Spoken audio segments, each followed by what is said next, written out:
So even before the ICI was constituted, we already had some groundwork. That's why we were able to file 5 cases immediately with the Ombudsman, referring to 5 cases in Bulacan, because we did this.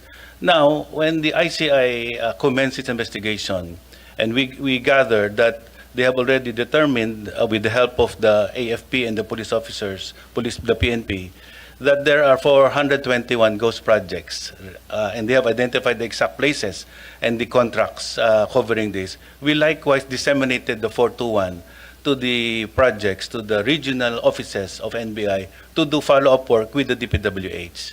So even before the ICI was constituted, our office already took the initiative to do the investigation because we believe it's our primary mandate. And even the meetings with the DPWH were already conducted to understand the work process and document approval flow, so that this will be the basis of the malversation cases, anti-graft cases. And we have practically completed it.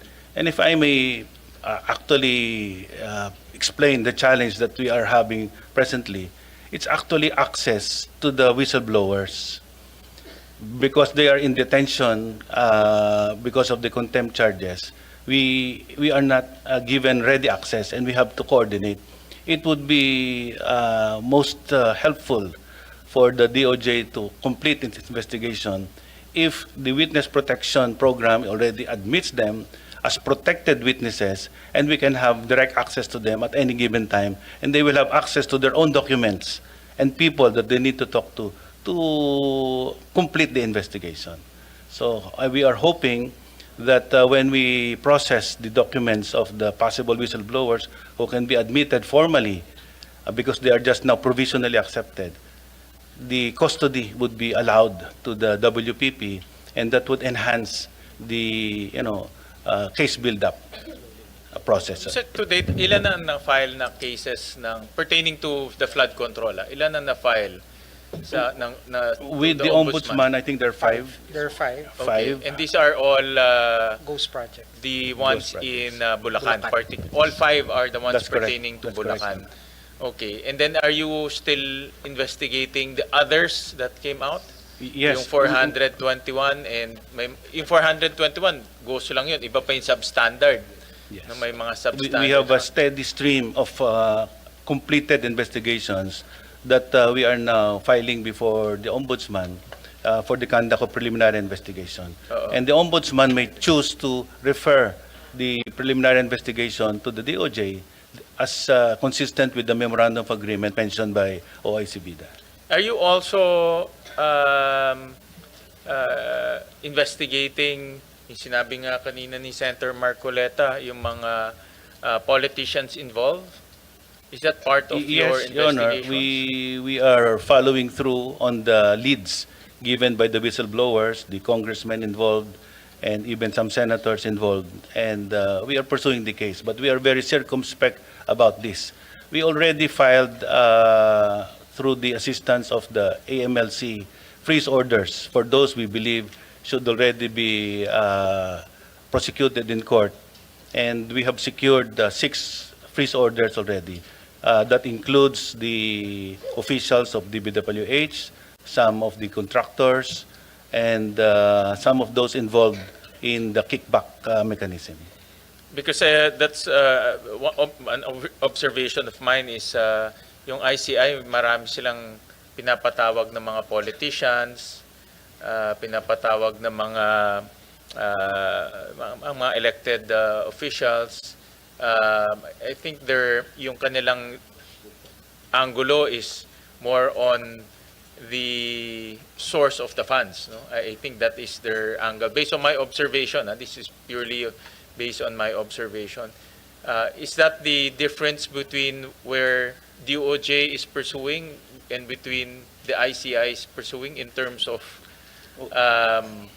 angles? I believe the latitude of ICI is wider. But for us, we do it systematically. We go to the process first. We understand the deviations of the process committed by the DPWH officials, and then this will lead to testimonies of possible proponents who intervened, why projects are allocated budget and ghost projects were implemented.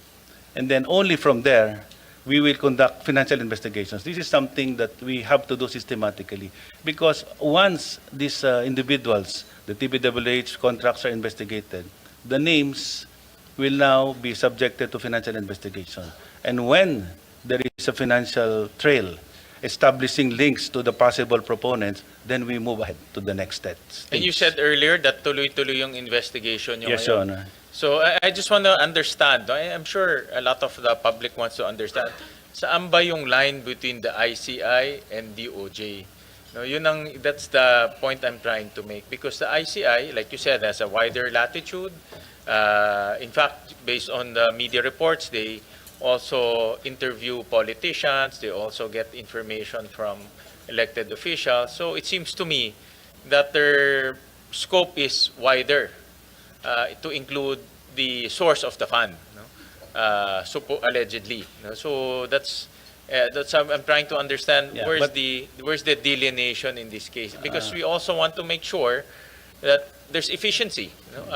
In terms of pursuing these cases. Yeah. No? Prosecutor, sabi mo kanina meron kayong na-identify na 421 ghost flood control projects. It's not us who identified it, Mr. Chair. It's the Department of Public Works and Highways. It was- 421. Sila po ang nag-identify, hindi po ang Department of Justice. And, Or with the help of the ICI po. no, what I'm saying is, were you able to confirm that number na 421 talaga? No, of sir, course, we- they can always identify how much or how many.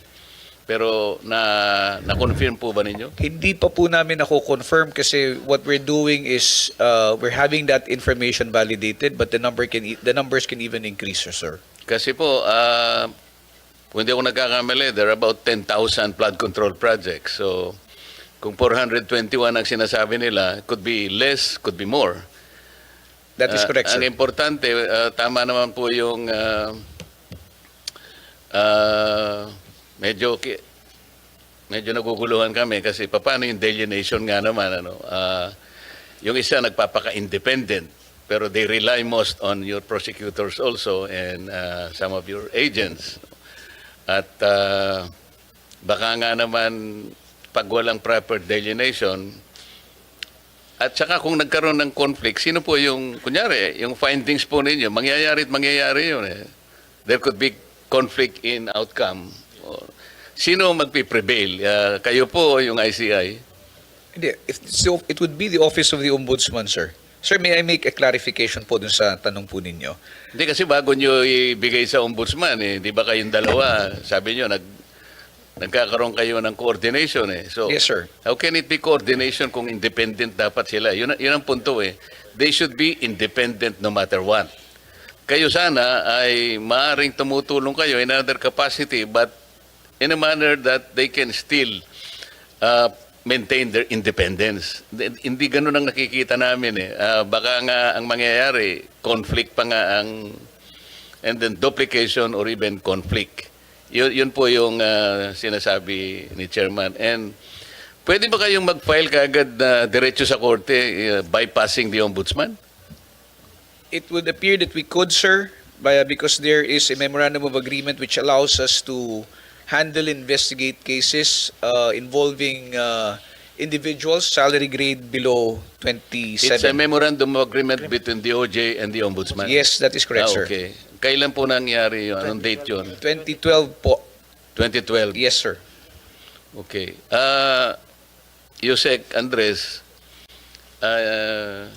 ano ba yun? Sabi nyo kanina, yung ibang nagawa nyo na naka-freeze kayo ng assets ng mga politicians.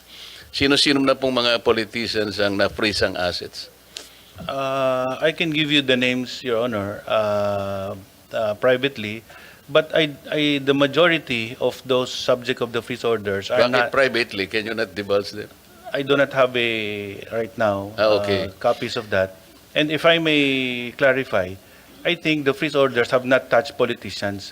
I mean government officials like DPWH officials So are already part of the freeze orders. Sa social media kasi nakikita namin may mga politicians na Wala pa po. na-freeze.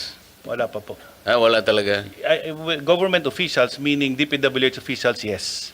O, But teka muna. elected officials, Yun I ang do not- sinasabi kong mga sapsap at saka butete lang. We have to be systematic Ang palagi about kong sinasabi, we should get to the bottom of this. Yung mastermind, yung pinakamalaking isda, yun ang dapat nating We are makuha. being systematic and circumspect about this, Your Honor, but we are leading to that. You're very optimistic, ha? Absolutely, Your Honor. Pero tama nga, kailangan sabihin mo kay OIC Secretary na alisin na yung restitution na yun. Tama nga na. Nakita mo, naghihirap siya sapagkat ayaw ninyong ilagay sa witness protection. Magagamit niya pala eh. It will expedite his job eh. Yes. That's why we are formally, we will soon file something formally that once we have accepted all of these whistleblowers as protected witnesses, without according them state witness status, we be allowed to be responsible for their protection in our safe houses so that we can well, as long as more those expeditiously. whistleblowers can substantiate their claim and they can prove that going to their homes or to offices in order for them to substantiate their testimonies, then I think the Senate will cooperate, no, in They order are- to pursue the truth and gather evidence. We are in the midst of an in-depth investigation, and I am very confident that this will bear fruit. In fact, some of the whistleblowers have already surrendered. You cannot imagine their own CPs, their own cell phones for forensic investigation. Yeah. Because ang tao rin, alam nila kung sino sapsap, sino butete eh. Yes, Your Honor. Alam rin nila yan. We cannot underestimate the public. They know. Mr. Chair, ulitin mo nga yung sinabi mo, Usec, para marinig ni... Heard loud and Meron clear, ka sinabi Your kanina Honor. eh. Yes. We can only do this, kamo. We can only do this with the support of the whistleblowers. Kita mo na. Yes. Yes, Your Honor. Completely agree.